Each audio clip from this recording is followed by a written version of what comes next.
નમસ્કાર મિત્રો. ધોરણ 3થી 8ના બાળકો અને તેમના વાલી ઓનલાઈન રિઝલ્ટ ઘરે બેઠા જોઈ શકે તેવી આ શીટ બનાવી છે, જેમાં શાળાનું નામ અને વિષય પ્રમાણે માર્ક્સ કેટલામાંથી કેટલા આવ્યા તે અહીં આ શીટમાં લખવાના રહેશે. તમે જોઈ શકો છો તે પ્રમાણેની ઓનલાઈન બાળકો આવી માર્કશીટ જોઈ શકશે અને તેની પ્રિન્ટ પણ કાઢી શકશે.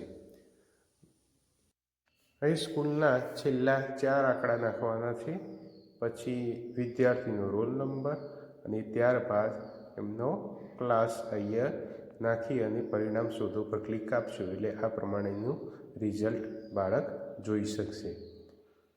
ત્યારબાદ નીચે અહીંયા PDF ડાઉનલોડ કરો તેના પર ક્લિક આપતા ઓટોમેટિક PDF ડાઉનલોડ થઈ જશે.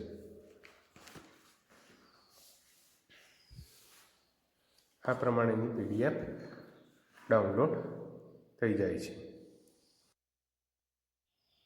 જો આ રિઝલ્ટને વધારે સિક્યોરિટી સાથે મૂકવું હોય, એટલે કે બાળકની જન્મ તારીખ નાખીને જોઈ શકે તેમ સેટ કરવું હોય તો પણ થઈ શકે છે,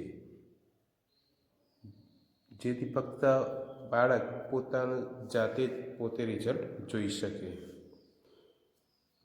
જો તમે પણ તમારી શાળા માટે આ રીતે ઓનલાઈન રિઝલ્ટ મૂકવા માગતા હોય તો તમે મારો સંપર્ક કરી શકો છો. અહીંયા તમે જોઈ શકો છો કે અહીંયા બાળક પોતાની જન્મ તારીખ નાખીને પોતાનું રિઝલ્ટ જોઈ શકે તે રીતે આ સેટ કરેલું છે.